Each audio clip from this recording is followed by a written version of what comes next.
Hello everyone, astro with M Singh में मैं M Singh आप सभी का बहुत बहुत स्वागत करती हूँ। आज मैं आपके लिए जो वीडियो लेकर आई हूँ ये बहुत ही इम्पॉर्टेंट ट्रांजिट पर आधारित है। मंगल, मार्स का ट्रांजिट होगा 23 अप्रैल को मीन राशि में। मीन राशि में पहले से राहु ग्रह बैठे हुए हैं। राहु ग्रह के मीन राशि की ट्रांजिट पर और केतु के कन्या राशि की ट्रांजिट पर मैंने ऑलरेडी वीडियोस पोस्ट की थी, अगर आपने देखी होंगी तो प्लेलिस्ट में अवेलेबल है। राहु पहले से मीन राशि में है और मंगल इंटर करेंगे 23 अप्रैल को और 1 जून तक नियर अप्रॉक्स ये मीन राशि में रहने वाले हैं। अब राहु और मंगल की युति को हम अंगारक योग कहते हैं। अंगारक योग बहुत अच्छा योग नहीं माना गया है। क्यों? क्योंकि राहु देखिए ऑलरेडी धुआं है और मंगल अग्नि है। मंगल को सेनापति कहा गया है, एस्ट्रोलॉजी में सोल्जर कहा गया है, और राहु क्या है? इल्यूजन है। यहाँ पर जब राहु और मंगल की युति होती है तो राहु मंगल के जो नेगेटिव एनर्जीज़ हैं उसको बढ़ावा देता है, उसको इंटेंसिफाई करता है, जिससे कि मंगल डिस्ट्रक्टिव हो जाते हैं। तो जब राहु और मंगल की युति होगी, और ये युति होगी रेवती नक्षत्र में, जिसमें अभी कुछ दिन पहले सूर्य ग्रहण हुआ था, सोलर इक्लिप्स, तो डेफिनेटली यहाँ पर देखिए ये जो अंगारक योग बनने वाला है ये हमारे देश के लिए, दुनिया के लिए काफ़ी ज़्यादा प्रॉब्लम्स क्रिएट करेगा। किस तरीके की प्रॉब्लम्स होगी ये भी मैं आपको एक शॉर्ट में बता देती हूँ। सबसे इम्पॉर्टेंट, अग्नि से रिलेटेड खबरें आपको बहुत ज़्यादा सुनाई देंगी। मंगल युद्ध के कारक कहे जाते हैं, तो यहाँ पर युद्ध से रिलेटेड देखिए मंगल के ट्रांजिट के पहले ही युद्ध शुरू हो चुका है और ईरान और इज़राइल के बीच में, और जब ये ट्रांजिट हो जाएगी तो राहु इसको और ज़्यादा हवा देंगे, इंटेंसिफाई करेंगे। तो इसमें आप देखोगे कि बढ़ोतरी हो सकती है, बहुत ज़्यादा विनाश हो सकता है। साथ ही साथ फियर, लोगों में डर बढ़ेगा। पानी से रिलेटेड घटनाएं, नेचुरल कैलेमिटीज़ आपको ज़्यादा दिखाई देंगी। 23 अप्रैल से 1 जून के बीच में काफ़ी आपको ऐसी न्यूज़ सुनाई दे सकती है जो कि अग्नि से रिलेटेड हो, किसी नेचुरल कैलेमिटी से रिलेटेड हो, अर्थक्वेक से रिलेटेड हो, कहीं बहुत ज़्यादा बारिश हो जाना, कहीं सूखा पड़ जाना, ठीक है, फसल का नुकसान हो जाना, इस तरह की खबरें आपको बहुत ज़्यादा सुनाई देंगी। अंगारक योग को बहुत अच्छा योग नहीं माना गया है ज्योतिष शास्त्र में। अब अगर मैं बात करूं हर राशि और हर लग्न के हिसाब से किस तरीके के प्रभाव आपको देखने मिलेंगे, तो आपको अपनी राशि और लग्न दोनों के हिसाब से इन वीडियोस को देखना है। फॉर एग्ज़ाम्पल, अगर आपका लग्न, आपका असेंडेंट मेष है और आपकी राशि तुला है, तो आप उस हिसाब से दोनों ही सेक्शन पे जाके वीडियोस को देख सकते हैं, ताकि उसके हिसाब से आप अपने लाइफ में अगर कोई चेंजेस रिक्वायर्ड हैं तो आप कर सकें और सतर्क रहें। सबसे पहले बात करते हैं मेष राशि या मेष लग्न वालों के लिए। आपके 12th हाउस में ये ट्रांजिट होगा और 12th हाउस में ट्रांजिट होने के बाद इनकी जो एस्पेक्ट्स होंगी, दृष्टि होगी, वो आपके तीसरे भाव को, छठे भाव को और 7वें भाव को इफ़ेक्ट करेगी। तो देखिए 12th हाउस लॉसेस का हाउस होता है, एक्सपेंसेस का हाउस होता है, हॉस्पिटलाइजेशन का हाउस होता है, फॉरेन ट्रैवल का हाउस होता है। साथ ही साथ आप कह सकते हैं कि सडन जो आपकी लाइफ में कोई खर्च आ जाए, इंटरटेनमेंट पे बहुत ज़्यादा खर्च हो जाए, या आप कह सकते हैं कि अध्यात्म में आपकी रुचि बढ़ जाए, आध्यात्मिक यात्राएं हो जाएं, इस तरह की जितनी भी सिचुएशंस हैं हम 12th हाउस से देखते हैं, तो इन क्षेत्रों पर असर पड़ सकता है। सबसे इम्पॉर्टेंट चीज़ देखिए, आपके जो लॉर्ड हैं, स्वामी हैं मेष राशि या मेष लग्न वालों के, वो मंगल हैं। अब मंगल अगर आपके स्वामी हैं और मंगल का ट्रांजिट आपके 12th हाउस में हो रहा है, तो बहुत ज़्यादा पॉसिबिलिटी है कि आप विदेश जाने का अगर सोच रहे हैं तो विदेश जाने के आसार आपके बनेंगे। या विदेशी कोई कंपनी में आपकी जॉब लग सकती है या वहाँ से आपके इनकम का स्रोत कोई बन सकता है। विदेश में रहने वाले किसी रिलेटिव से आपका संपर्क हो सकता है, या तो वो आपके पास आ सकते हैं या आपको बुला सकते हैं। इसके अलावा इंटरटेनमेंट पर या फिजूल खर्ची से आपको बचना है। हेल्थ का आपको बहुत ध्यान देना है, स्पेशली मंगल ब्लड के कारक होते हैं, तो ब्लड इन्फेक्शंस हो सकते हैं। पाइसेस जो राशि है वो पैरों को दिखाती है, तो लेग में इंजरी होना, लेग में पेन होना, जॉइंट पेन होना, घुटनों में तकलीफ़ हो जाना, इस तरीके की परेशानियां भी आपको देखने मिल सकती हैं। स्ट्रेस आपको ज़्यादा हो सकता है, ठीक है, क्योंकि राहु और मंगल साथ हैं, तो डेफिनेटली यहाँ पर आपका स्ट्रेस लेवल बढ़ सकता है। नींद कम आना, स्लीपलेस नाइट होना, और या तो फिर सोते ही रह जाना, बहुत आलस आना, इस तरह की सिचुएशंस अराइज हो सकती हैं। अब मंगल 12वें भाव में बैठ के देखिए तीसरे, छठे और 7वें भाव पर इफ़ेक्ट करेंगे, तो आपकी मैरिड लाइफ को थोड़ा डिस्टर्ब कर सकते हैं। आपको स्पाउस के साथ थोड़ा बनाकर रखना है। अगर आप अनमैरिड हैं और बिज़नेस करते हैं, बिज़नेस पार्टनर के साथ थोड़ा आर्ग्यूमेंट होने के चांसेस हैं। वाद विवाद से आपको बचना है। दुश्मनों से सतर्क रहना है। छठे भाव पे दृष्टि जाएगी, आपके दुश्मन आप पर किसी तरह का अटैक कर सकते हैं, या फिर आप कह सकते हैं कि कॉम्पिटिशन्स बढ़ सकते हैं, कॉम्पिटिटिव इन्वॉल्वमेंट हो सकता है, बट आप इन सभी सिचुएशन से ईज़िली बाहर निकल जाएंगे, क्योंकि मंगल है तो डेफिनेटली आपको पावर देंगे और आपके लग्ना लॉर्ड है। साथ ही साथ छोटे भाई बहनों को थोड़ा सा अवेयर कर दीजिए, ताकि उनको कोई छोटी मोटी एक्सीडेंट या उनके हाथों में किसी तरह की चोट लग जाना, इंजरी हो जाना, छोटे भाई बहनों से हो सकता है आपका कुछ हार्श कम्युनिकेशन हो जाए, तो इन चीज़ों से आपको सतर्क रहना है। बात करें वृषभ लग्न या वृषभ राशि वालों के लिए कैसा रहेगा ये कंजंक्शन का इफ़ेक्ट, तो अगर आपका वृषभ लग्न है या वृषभ राशि है तो आपके 11वें भाव में, लाभ भाव में ये ट्रांजिट होगा। राहु ऑलरेडी आपके लाभ भाव में है, जो कि देखिए वृषभ लग्न वालों के लिए वैसे भी राहु कारक ग्रह होते हैं, और डेफिनेटली 11वां भाव कोई भी, जैसे 3, 6, 11, 8 ये जो हाउसेस होते हैं ना, यहाँ पर कोई भी मेलेफिक जो भी पापी ग्रह होते हैं वो काफ़ी अच्छा रिजल्ट देते हैं, आपको नेम फेम रिकॉग्निशन प्रोवाइड करते हैं। लेकिन राहु अकेले रहें या मंगल अकेले रहें तो ये चीज़ें ज़्यादा इफ़ेक्टिव होती हैं, बट यहाँ पर क्या है कि राहु और मंगल साथ में है, तो थोड़ा तो मेलेफिक इफ़ेक्ट आपको देखने मिल सकता है। सबसे पहले तो आपके फ्रेंड सर्कल को इफ़ेक्ट हो सकता है। फ्रेंड सर्कल में मतभेद होना, आपके नाम पर किसी तरह का ब्लेम लग जाना, या फिर आप कह सकते हैं कि किसी फ्रेंड का सडन कोई एक्सीडेंट होना या हेल्थ प्रॉब्लम हो जाना, इस तरह का आपको कोई इन्फॉर्मेशन रिसीव हो सकता है। अपने नेटवर्क सर्कल्स को संभाल कर रखिए। ऐसे समय में आर्ग्यूमेंट से बचिए। कोई बड़ा इन्वेस्टमेंट करने की बिल्कुल मत सोचिए। इस वक्त पे कोशिश कीजिए कि 23 अप्रैल से लेकर 1 जून तक अगर आप कोई ऐसा काम करते हैं जैसे कि शेयर मार्केट हो, रिस्क टेकिंग जो भी डिसीजंस हैं, वो डिसीजंस लेने से बचें। दृष्टि अगर मैं कहूँ मंगल की 11वें भाव में बैठ के, तो आपके सेकंड हाउस पे, 5th हाउस पे और 6th हाउस पे दृष्टि रहेगी। सेकंड हाउस देखिए अपनी सेविंग्स का है, तो सेव करिए, उसमें कोई दिक्कत नहीं है। आपकी सेविंग्स बढ़ सकती हैं, आपके धन का आगमन अच्छा हो सकता है, लाभ हो सकता है। लेकिन मैं ये ज़रूर कहूँगी कि अपने खर्चे को कंट्रोल रखिए, रखा धन खर्च ना हो, इसका आपको ध्यान देने की ज़रूरत है। साथ ही साथ कोई इन्वेस्टमेंट कर रहे हैं तो बहुत सोच समझ कर कीजिए, स्पेशली क्योंकि 5th हाउस पे भी दृष्टि है। तो अगर आप शेयर मार्केट, म्यूचुअल फंड्स, इन सब में इन्वेस्ट करते हैं, थोड़ा सा आपको सतर्कता बरतने की ज़रूरत है। साथ ही साथ बच्चे आपके अग्रेसिव हो सकते हैं। अगर आपके बच्चे हैं तो या तो आप बच्चों पर अग्रेशन दिखा सकते हैं या बच्चे ज़िद्दी हो सकते हैं इस टाइम पीरियड में।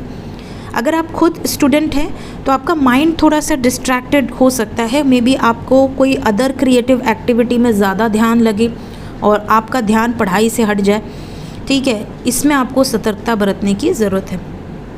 छठे भाव पर भी दृष्टि रहेगी, तो डेफिनेटली आपके जो भी एनिमीज़ हैं या कॉम्पिटिटिव इन्वॉल्वमेंट है उसमें आपको विजय दिलवाएंगे मंगल। और डेफिनेटली आपके लिए कुछ ज़्यादा मैं नेगेटिव तो नहीं कहूँगी, लेकिन आपको फिर भी सतर्क रहने के लिए ज़रूर कहूँगी। बात करें मिथुन राशि या मिथुन लग्न वालों की, तो मिथुन राशि या मिथुन लग्न अगर आपका है तो आपके 10वें भाव में ये ट्रांजिट होगा मंगल का। 10th हाउस में बैठकर मंगल की जो दृष्टि है आपके लग्न पर जाएगी, 4th हाउस पर जाएगी और 5th हाउस पर जाएगी। लग्न पे जब दृष्टि जाएगी तो डेफिनेटली ये आपको थोड़ा सा माइग्रेन इशू दे सकते हैं, थोड़ा सेल्फिश बना सकते हैं, थोड़ा सेल्फ सेंटर्ड आप हो सकते हैं, अपने बारे में सोचना, थोड़ा ज़िद में रह सकते हैं, मूड स्विंग्स की परेशानी आपको देखने मिल सकती है। 10th हाउस पे ये ट्रांजिट हो रहा है तो डेफिनेटली करियर से संबंधित आपको कोई बड़े डिसीजन नहीं लेने हैं। अगर आप जॉब करते हैं या बिज़नेस करते हैं, वर्क प्लेस, वर्क इन्वायरमेंट में हो सकता है आपका किसी से कहा सुनी हो जाए, या आप एटीट्यूड या एरोगेंट बिहेवियर आपका हो सकता है, इससे आपको बचना है।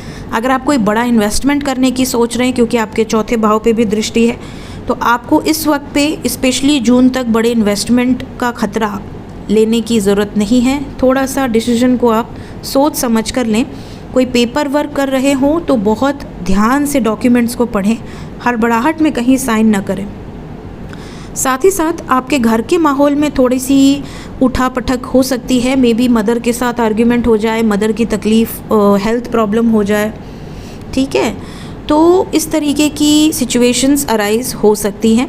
5th हाउस पे भी दृष्टि रहेगी तो हो सकता है कि आपको, अगर आपकी लव लाइफ, कोई लव अफेयर है तो लव अफेयर में किसी तरह की चेंज आपको देखने मिलेगी। अगर सिचुएशन ऑलरेडी बहुत नेगेटिव है तो पॉजिटिव चेंज आपको नज़र आएगा, और अगर अभी इस वक्त सिचुएशन पॉजिटिव है तो कोई नेगेटिव शिफ्ट आपको देखने मिल सकता है। छोटी मोटी बातों पर बहस होने के भी चांसेस बन सकते हैं, तो इस वक्त पे थोड़ा सा आपको सतर्क रहने की ज़रूरत है। कोई बड़ा रिस्क लेने से इस टाइम पीरियड में आपको बचना है। बात करें कर्क राशि या कर्क लग्न वालों की, तो आपके 9th हाउस में ये ट्रांजिट होगा, राहु मार्स का कंजंक्शन। 9th हाउस में बैठ के मंगल की जो दृष्टि जाएगी वो आपके 12th हाउस पे जाएगी, 3rd हाउस पे जाएगी और 4th हाउस पे जाएगी। देखिए 9वां भाव में जब मंगल आएंगे तो डेफिनेटली आपके लिए लंबी यात्रा का योग बनाएंगे। धार्मिक यात्राएं अगर इस टाइम पीरियड में आप करते हैं बहुत शुभ है। ड्राइविंग के दौरान थोड़ा सा आपको सतर्क रहने की ज़रूरत है, हार्श ड्राइविंग से बचिए। पिता के साथ थोड़ा मतभेद होने के चांसेस बन सकते हैं। ओवरऑल आपके लिए मंगल का ये कंजंक्शन शुभ है, लेकिन दृष्टि जो इनकी जा रही है 12th house, 3rd house, 4th house, खर्चों से आपको थोड़ा सा बचना है। मेडिसिन्स पर खर्चे ज़्यादा हो सकते हैं, इंटरटेनमेंट पर खर्चे ज़्यादा हो सकते हैं, तो आपको अपनी हेल्थ का बहुत ध्यान देना है। साथ ही साथ 3rd हाउस पर आपकी दृष्टि जा रही है तो यहाँ पर शॉर्ट जर्नी इंडिकेटेड हो सकती है। कम्युनिकेशन पर आपको फोकस रहना है। हो सकता है आप किसी से बातचीत करें और आपका व्यवहार उनको पसंद ना आए। 4th हाउस पे दृष्टि जाएगी। इस समय कोई बड़ा इन्वेस्टमेंट करने की सोच रहे हैं, घर लेने की सोच रहे हैं या वाहन लेने की सोच रहे हैं, थोड़ा सोच समझ कर पेपर वर्क कीजिए और हो सके तो जून के बाद लेने की कोशिश कीजिए। यहाँ पर देखिए 12th हाउस एक्सपेंसेस का है तो बड़ा खर्च आपको आ सकता है।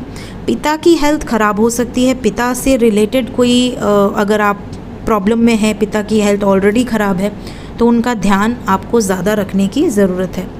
हो सके तो ऐसे समय पर आप भोलेनाथ की आराधना ज़रूर करें, क्योंकि कर्क राशि के जो लॉर्ड हैं वो हैं चंद्रमा, और भोलेनाथ की जो पूजा है, भोलेनाथ का मंत्र जाप है, नाम जाप है, आपके लिए बहुत शुभ है। बात करें सिंह लग्न या सिंह राशि वालों के लिए, आपके 8th हाउस में ये कंजंक्शन होगा। राहु आपके ऑलरेडी 8th हाउस में है और मंगल की युति से ये अंगारक योग बनेगा। 8th हाउस देखिए पाताल कहा गया है, और डीप जो सीक्रेट्स हैं वो रिवील हो सकते हैं। आपके दुश्मन उभर कर बाहर आ सकते हैं। साथ ही साथ दुश्मनों के साथ अगर आपका ऑलरेडी कोई कोर्ट कचहरी का मैटर चल रहा है तो यहाँ पर राहु और मंगल आपके 8th हाउस में बैठ के डेफिनेटली यहाँ पर इफ़ेक्ट करेंगे। आपके एनिमीज़ का नाश हो सकता है। 7th हाउस में ऑलरेडी शनि बैठे हुए हैं, ठीक है।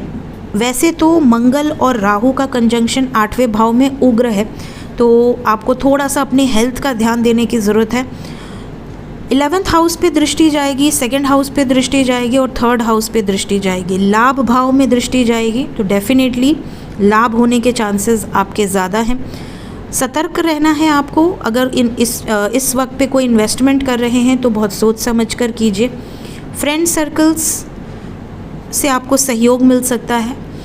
दूसरे भाव पे आपके दृष्टि जाएगी। यहाँ पर अगर आपका कोई कोर्ट कचहरी का मैटर चल रहा है, आपकी लाइफ में, फैमिली लाइफ में कोई प्रॉब्लम चल रही है, तो उसमें आपको काफ़ी बड़े चेंजेस नज़र आएंगे। सेविंग्स पर आपको फोकस रहना है। ये भी हो सकता है कि अगर इसका नकारात्मक प्रभाव पड़े तो आपके सेविंग्स पर इफ़ेक्ट हो सकता है, आपका रखा धन खर्च हो सकता है। तीसरे भाव में दृष्टि जाएगी तो छोटे भाई बहनों की तरफ से प्रॉब्लम फेस करनी पड़ सकती है। उनको किसी तरह की हेल्थ प्रॉब्लम या उनको किसी तरह की छोटी जर्नी इंडिकेटेड हो सकती है। आपके लिए मैं ये कहूँगी कि 8वें भाव में जब ये कंजंक्शन हो रहा है तो विष्णु जी की आराधना आपके लिए बहुत अच्छी है, बहुत शुभ है। विष्णु सहस्त्रनाम का पाठ करें, हनुमान चालीसा का पाठ ज़रूर करें, ठीक है, क्योंकि आपके 7वें भाव में शनि है, तो आपके लिए हनुमान चालीसा का पाठ अत्यंत लाभकारी होगा। बात करें कन्या लग्न या कन्या राशि वालों के लिए, आपके 7वें भाव में, 7वें भाव में ये कंजंक्शन होगा। 7वां भाव देखिए आपके मैरिज लाइफ का है, बिजनेस पार्टनर का है, अदर पीपल का है। तो यहाँ पर ये कंजंक्शन के बाद आपको, अगर आप मैरिड हैं तो मैरिड लाइफ में आपको बहुत ज़्यादा सतर्कता बरतने की ज़रूरत है।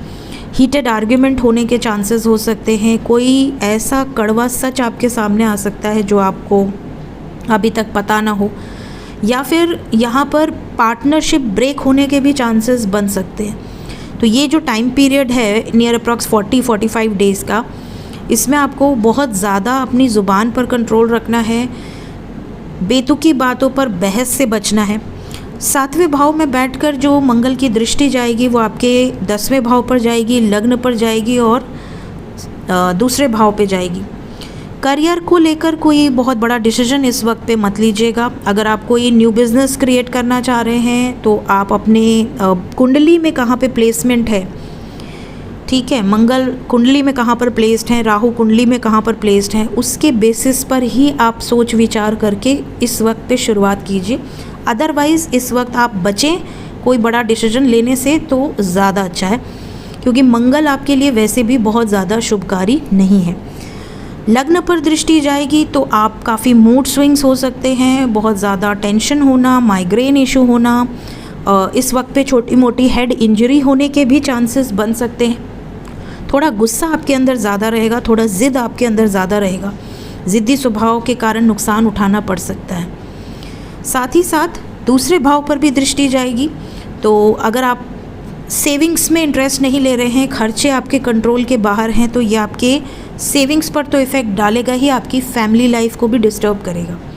तो इस टाइम पीरियड में आपको थोड़ा सा सतर्कता बरतने की ज़रूरत है। हो सके तो हनुमान चालीसा का पाठ ज़रूर करें, ठीक है। आते हैं लिब्रा लग्न या लिब्रा राशि वालों पर क्या इफ़ेक्ट होगा। तो आपके 6ठे भाव में ये कंजंक्शन होगा, राहु और मंगल की युति 6ठे भाव में आपके होने जा रही है। 6ठे भाव में बैठकर मंगल दृष्टि डालेंगे आपके 9वें भाव पर, द्वादश 12th हाउस पर और लग्न पर 1st हाउस पर। देखिए 6th हाउस रोग, ऋण और शत्रु का होता है, और 6ठे भाव में जब राहु और मंगल एक साथ बैठेंगे, देखिए वैसे भी मेलेफिक्स 3, 6, 8, 11 में अच्छे कहे जाते हैं, लेकिन अगर अकेले रहें तो ज़्यादा बेटर रिजल्ट दे पाते हैं। यहाँ पर हो सकता है कि आपको रोग, ऋण या शत्रुओं को फेस करना पड़े, किसी तरह की हेल्थ प्रॉब्लम, या अगर आप लोन में हैं, ऑलरेडी आपने लोन लिया हुआ है तो प्रॉब्लम आप थोड़ा फेस कर सकते हैं। इस टाइम पीरियड में कर्ज़ लेने की सोच रहे हैं तो बिल्कुल मत लीजिए। साथ ही साथ आपके एनिमीज़, अगर कोई हिडन एनिमीज़ हैं तो वो ओपनली आपके सामने आएंगे, और कॉम्पिटिशन्स इस टाइम पे आपको ज़्यादा फेस करना पड़ सकता है। लेकिन ओवरऑल तुला लग्न वालों के लिए मंगल कारक ग्रह हैं, तो यहाँ पर आपके लिए शुभ रिजल्ट मिलने के ज़्यादा चांसेस हैं। 9वें भाव पे दृष्टि जाएगी तो यहाँ पे डेफिनेटली पिता की हेल्थ आपको ध्यान देना है, पिता की गाइडेंस को ज़रूर फॉलो करना है। अगर पिता आपके कुछ गाइड करते हैं तो उनकी बातों को अनसुना ना करें। धार्मिक यात्राएं इस वक्त पे अगर आप करते हैं तो आपके लिए बहुत लाभकारी हो सकते हैं। लंबी दूरी की यात्रा, अगर हायर एजुकेशन के लिए आप ट्राई कर रहे हैं, कहीं विदेश जाने का सोच रहे हैं, तो ये समय आपके लिए बहुत अच्छा है, क्योंकि 9वें भाव पे भी दृष्टि है, 12वें भाव पे भी दृष्टि है। बेफिजूल के खर्चे करने से बचें। मेडिसिन पर खर्च हो सकता है, किसी बात पर बहस होकर बात पुलिस कोर्ट कचहरी तक भी जा सकती है। इस समय पे आपको इस चीज़ का बहुत ध्यान देना है। किसी भी पचड़े से, झगड़े से बचने की कोशिश करें। लग्न पर भी दृष्टि जाएगी, तो जब लग्न पर दृष्टि जाएगी तो यहाँ पर डेफिनेटली आपको सेल्फ सेंटर्ड बनाएंगे। आपको एक पैशन होगा किसी भी कार्य को कंप्लीट करने का, यहाँ पर आपको एक जज्बा देंगे मंगल। साथ ही साथ आप अगर कोई टारगेट अचीव करना चाह रहे हैं, बहुत समय से आप उसको नहीं अचीव कर पा रहे हैं, तो यहाँ पर आपकी स्पीड बहुत फास्ट होगी उस टारगेट को अचीव करने के लिए। तो ओवरऑल लिब्रा, तुला राशि या लग्न वालों के लिए ये गोचर मंगल का शुभ होगा। आते हैं वृश्चिक लग्न या वृश्चिक राशि वालों पर क्या इफ़ेक्ट होगा। अगर आपकी वृश्चिक लग्न है या वृश्चिक राशि है तो आपके पंचम भाव में ये कंजंक्शन होने वाला है, ये युति होने वाली है। पंचम भाव देखिए आपके बाल बच्चों का होता है, ठीक है, आपकी क्रिएटिविटी का होता है, रिस्क टेकिंग एबिलिटीज़ का होता है, आपके इंटेलिजेंस का होता है, आपकी एजुकेशन का होता है, ठीक है। तो इन चीज़ों पर इफ़ेक्ट आपको देखने मिलेगा। एजुकेशन अगर आप कर रहे हैं तो आप कंफ्यूज्ड हो सकते हैं। आपको ऐसा लगेगा कि यार मेरी मर्ज़ी का पढ़ाई मैं नहीं कर पा रहा हूँ, या मेरा एडमिशन नहीं हो पा रहा है मेरी मर्ज़ी के कॉलेज में। इसके कारण से डिप्रेशन हो सकता है, गुस्सा आ सकता है। साथ ही साथ अगर आपका कोई लव अफेयर है तो उसमें आप देखोगे सडनली कोई चेंज आपको देखने मिल सकता है। हीटेड आर्ग्यूमेंट से आपको बचना है, इस बात का ध्यान रखिए। रिस्क, अगर आप शेयर मार्केट, म्यूचुअल फंड्स या इस तरह के कोई काम में हैं ऑलरेडी, तो इस तरह का बड़ा रिस्क लेने से इस वक्त आपको बचना है। मंगल आपके लॉर्ड हैं, आपकी राशि के स्वामी हैं। यहाँ पर आपके लिए शुभ रिजल्ट मिलने के ज़्यादा चांसेस हैं, ठीक है। 12th हाउस पे मंगल दृष्टि डालेंगे, 11th हाउस पे भी दृष्टि डालेंगे और 8th हाउस पे भी दृष्टि डालेंगे। छोटे मोटे इंसिडेंट्स, एक्सीडेंट्स, कट, बर्न के चांसेस बन सकते हैं, थोड़ा सा आपको ध्यान देने की ज़रूरत है।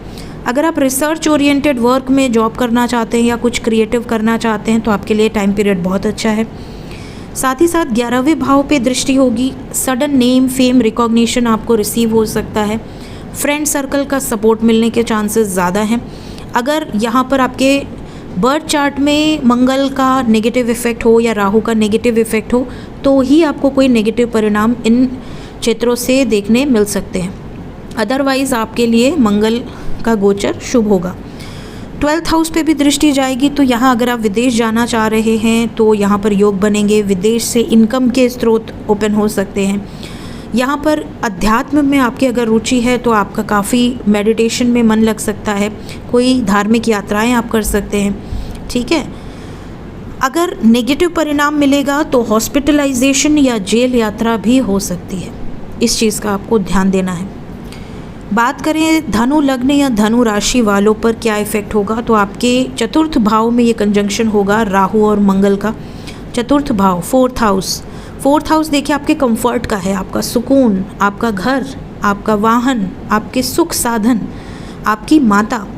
तो यहाँ पर इन क्षेत्रों में आपको कुछ ना कुछ चेंजेस देखने मिलेंगे। प्रार्थना यही करूँगी कि सबके साथ पॉजिटिव चेंज हो, बट यहाँ पर डिपेंड करता है कि आपके बर्थ चार्ट में राहु और मंगल की सिचुएशन क्या है। 4th हाउस में ये कंजंक्शन होगा और दृष्टि जाएगी आपके 11वें भाव पर, लाभ भाव पर, आपके 10th हाउस पे और आपके 7th हाउस पे। तो देखिए 11th हाउस पे दृष्टि जाएगी तो डेफिनेटली यहाँ पर आपको देखने मिलेगा कि आपको दोस्तों का सपोर्ट मिल सकता है, आपका नाम रोशन हो सकता है, आपके करियर में आपको कोई ग्रोथ रिसीव होगी सडनली। आपकी अगर जॉब नहीं लग रही है या कोई ब्लॉकेजेस थे तो रास्ते खुलेंगे, अपॉर्चुनिटीज़ के रास्ते खुलेंगे। साथ ही साथ मैरिज को लेकर अगर आप बहुत ज़्यादा परेशान हैं, मैरिज से रिलेटेड आपको सडनली स्पीड पकड़ेगी, बातें हो सकते हैं, अच्छे रिश्ते आएँ। अगर ऑलरेडी मैरिड हैं तो यहाँ पर आपको थोड़ा सा सतर्कता बरतनी है। अपने पार्टनर के साथ, अपने स्पाउस के साथ किसी तरह के आर्ग्यूमेंट से बचना है, वाद विवाद से बचना है। ईगो वॉर हो सकती है, ठीक है, क्योंकि अंगारक योग है। तो तो यहाँ पर क्रोध भड़का सकता है। ओवरऑल धनु लग्न के लिए ये गोचर शुभ है, लेकिन अगर आपकी बर्थ चार्ट में अशुभ या डेबिलिटेटेड सिचुएशन है तो फिर किस तरह के परिणाम आपको देखने मिलेंगे। घर का माहौल ख़राब होना, इस वक्त पे कोई बड़ा इन्वेस्टमेंट करने से बचिएगा। अगर गाड़ी लेने की सोच रहे हैं, घर में प्लॉट में इन्वेस्ट करने की सोच रहे हैं, माता के साथ वाद विवाद से बचना है। माता की हेल्थ प्रॉब्लम हो सकती है, पिता की हेल्थ प्रॉब्लम हो सकती है, क्योंकि 4th and 10th दोनों इफ़ेक्ट हो रहा है। साथ ही साथ स्पाउस से रिलेटेड भी आपको प्रॉब्लम्स देखने मिल सकती है। बात करें मकर लग्न या मकर राशि वालों के 3rd हाउस में ये कंजंक्शन होगा। 3rd हाउस में ऑलरेडी राहु हैं और अब मंगल भी आ जाएंगे। तो यहाँ पे देखिए, राहु तो तीसरे भाव के काफ़ी शुभ माने गए हैं, काफ़ी अच्छे परिणाम देते हैं, आपको नेम फेम रिकॉग्निशन देते हैं। लेकिन अगर राहु नेगेटिव परिणाम दे रहे हों तो डीफेम कर देते हैं, मतलब बदनामी का कारण भी राहु बन जाते हैं। तो 3rd हाउस में अगर राहु और मंगल का कंजंक्शन होगा तो यहाँ पर आपके छोटे भाई बहनों से किसी तरह का मतभेद होना या उनको किसी तरह का छोटा मोटा कट बर्न, इस तरह की खबर आपको सुनाई दे सकती है। छोटे मोटे इंसिडेंट्स, उनसे बातचीत करते टाइम आपको थोड़ा सतर्कता बरतनी है। हो सकता है झगड़े होने की संभावना हो जाए, छोटी मोटी बात पर बहस हो जाए। 6th हाउस पर दृष्टि जाएगी 3rd हाउस से मंगल की, 9th हाउस पे दृष्टि जाएगी और आपके 10th हाउस पे दृष्टि जाएगी। 6th हाउस रोग ऋण और शत्रु का है। देखिए, हेल्थ प्रॉब्लम यहाँ पर आपको दे सकता है, क्योंकि अंगारक योग बहुत शुभ नहीं है, तो यहाँ पर हेल्थ प्रॉब्लम दे सकता है। शत्रुओं के सामने अपने सीक्रेट्स ना आने दें और ओवर कॉन्फिडेंस से बचना है। आपको सबको ध्यान देना है, सतर्क रहना है, अवेयर रहना है। अगर कोई छुपे हुए एनिमीज़ हैं तो आपके ऊपर वार होने के चांसेस हैं। इस टाइम पीरियड में कॉम्पिटिटिव इन्वायरमेंट हो सकता है, तो आपको हर जगह पर अपने आँखें कान खुले रखने हैं, सतर्क रहना है। 9वें भाव पे दृष्टि जाएगी तो यहाँ धार्मिक यात्राएं आपके लिए बहुत शुभ है। पिता की हेल्थ थोड़ा सा आपको सतर्कता बरतनी है। अगर आप हायर एजुकेशन के लिए कहीं जाना चाह रहे हैं, पढ़ाई के लिए कहीं जाना चाह रहे हैं, तो ये टाइम पीरियड आपके लिए बहुत अच्छा है। 10th हाउस पे दृष्टि जाएगी। करियर इन्वायरमेंट से रिलेटेड ईगो नहीं होना चाहिए। करियर इन्वायरमेंट में आपके वर्क प्लेस पर किसी तरह की कहासुनी, अपने से बड़े या अपने से छोटे जो स्टाफ हैं उनकी तरफ आपका व्यवहार अच्छा होना चाहिए। करियर को लेकर अगर आप कुछ नया शुरू करने की सोच रहे हैं या कोई बड़ा इन्वेस्टमेंट करने की सोच रहे हैं, इस समय पर आपको बचना है। हेल्थ का बहुत ध्यान दें, किसी तरह के बड़े कर्ज लेने से इस वक्त पे आपको बचना है। बात करें कुंभ राशि या कुंभ लग्न वालों के लिए, तो आपके 2nd हाउस में ये कंजंक्शन होगा। ठीक है, आपके लग्न में ऑलरेडी देखिए शनि बैठे हुए हैं और 2nd हाउस में ये कंजंक्शन होगा। तो यहाँ से बैठकर मंगल की दृष्टि जाएगी आपके 5th भाव पे, 8th भाव पे और 9वें भाव पे, 5th, 8th and 9th house. 2nd house में बैठेंगे तो आपकी फैमिली का इन्वायरमेंट ख़राब हो सकता है। अगर आपकी फैमिली में कोई डोमिनेटिंग है, उनसे आपकी कॉन्फ्लिक्ट हो सकती है। घर का माहौल ख़राब होना, कलेश होना बहुत ज़्यादा। अगर कोई ड्रिंक करता है, अल्कोहल लेता है, तो उनके लिए बहुत अशुभ है। इस टाइम पीरियड में आपकी हेल्थ पर भी इफ़ेक्ट आ सकता है। फूड पॉइजनिंग होने के खतरा हो सकता है। अपनी फूड हैबिट्स पर बहुत ध्यान दें बात करते टाइम, क्योंकि वाणी का हाउस है। आपकी बातों से लोगों का दिल टूट सकता है, बड़ी कर्कश आवाज़ आपकी हो सकती है, हार्श वॉइस हो सकती है, तो बात करते टाइम आपको सतर्कता बरतनी है। यहाँ पर बैठ के मंगल की दृष्टि जाएगी 5th में, तो अपने बच्चे की हेल्थ का ध्यान रखें। बच्चे पर गुस्सा कर सकते हैं या बच्चा बहुत ज़िद कर सकता है जिससे आपको गुस्सा आ सकता है। कोई बड़ा रिस्क लेना चाह रहे हैं तो इस टाइम पीरियड में ना लें। 8th पे दृष्टि जाएगी, हेल्थ का बहुत ध्यान रखें। आपकी हेल्थ बहुत इंपॉर्टेंट रोल प्ले करेगी इस टाइम पीरियड के अंदर। हो सके तो आप क्या खाना खा रहे हैं वो सोच समझ कर खाएं। साथ ही साथ अगर आप तंत्र मंत्र साधना में इंटरेस्टेड हैं, ऑकल्ट में इंटरेस्टेड हैं, डीप रिसर्च में इंटरेस्टेड हैं, या बहुत मिस्टीरियस चीज़ें आपको अपनी तरफ आकर्षित कर सकती हैं, मिस्ट्रीज़ जो भी छुपी हुई चीज़ें हैं, हिडन चीज़ें हैं, उनमें आपका ध्यान बहुत ज़्यादा जा सकता है। Research oriented work. इसके अलावा 9th हाउस पे दृष्टि जाएगी। अगर आप कोई लॉन्ग जर्नी करने की सोच रहे हैं, इस टाइम पीरियड में आपकी कोई लॉन्ग जर्नी हो सकती है, कोई आध्यात्मिक यात्रा हो सकती है। अगर स्पिरिचुअल प्लेसेस पे आप जाना चाहते हैं तो पिता की गाइडेंस आपको मिल सकती है, पिता की गाइडेंस को आपको फॉलो करना है। बात करें अंतिम राशि मीन राशि। मीन राशि या मीन लग्न, आपके लग्न में ही ये कंजंक्शन होगा फर्स्ट हाउस में। तो देखिए आपके साथ क्या हो सकता है। पहली बात तो आपको हेडेक बहुत ज़्यादा हो सकता है, माइग्रेन हो सकता है, घुटनों के दर्द, जॉइंट पेन बहुत ज़्यादा हो सकते हैं। साथ ही साथ आपका स्लीपलेस नाइट हो सकता है, चिंता के कारण नींद ना आना, कम नींद आना, इस तरह के आलस से बचना है आपको। आपके लिए लग्न में बैठ के जो दृष्टि जाएगी वो चतुर्थ भाव पर जाएगी, फोर्थ हाउस पे, सप्तम में जाएगी और अष्टम में जाएगी। तो फोर्थ हाउस, घर से रिलेटेड आपको कोई ना कोई खबर मिल सकती है। अगर आपका कोई कोर्ट कचहरी का मैटर चल रहा है तो उसमें आपको सफलता मिल सकती है। साथ ही साथ अगर आप कोई बड़ा इन्वेस्टमेंट करने की सोच रहे हैं, प्लॉट खरीदना है, घर खरीदना है, वाहन खरीदना है, तो इस टाइम पीरियड में सतर्क रहें। माता की हेल्थ से रिलेटेड आपको सतर्कता बरतनी है। सप्तम पे दृष्टि जाएगी तो स्पाउस के साथ वाद विवाद से बचना है आपको। बिना बात के बहस होना, बिना बात के झगड़े होना, इस तरह के सिचुएशंस क्रिएट हो सकते हैं। या बिजनेस पार्टनर के साथ भी आपको प्रॉब्लम फेस करनी पड़ सकती है। अष्टम भाव पे दृष्टि जाएगी तो आपकी हेल्थ प्रॉब्लम्स हो सकती हैं। अगर आप ऐसी सिचुएशन में विष्णु सहस्त्रनाम का पाठ करें, हनुमान चालीसा का पाठ करें तो बहुत शुभ है। आप अदरवाइज़ आपको हेल्थ रिलेटेड प्रॉब्लम्स फेस करनी पड़ सकती है। इस वक्त पे आपका बहुत मन करेगा, अध्यात्म में अगर आपकी रुचि है तो स्पिरिचुअलिटी आपको अपनी तरफ बहुत ज़्यादा आकर्षित कर सकती है। आपकी लाइफ में कुछ मेजर ट्रांसफॉर्मेशंस भी आपको देखने मिलेंगे, सडन चेंज, और ये जो चेंज होगा ये आपकी लाइफ में बहुत इम्पॉर्टेंट रोल आगे चल के प्ले करने वाला है। सो ये थी गाइस मेरी एक छोटी सी वीडियो। सभी लग्न और सभी राशियों पर किस तरीके के इफ़ेक्ट्स देखने मिलेंगे। वीडियो अगर आपके लिए हेल्पफुल रही हो कमेंट सेक्शन में ज़रूर बताइएगा। Thank you so much, take care.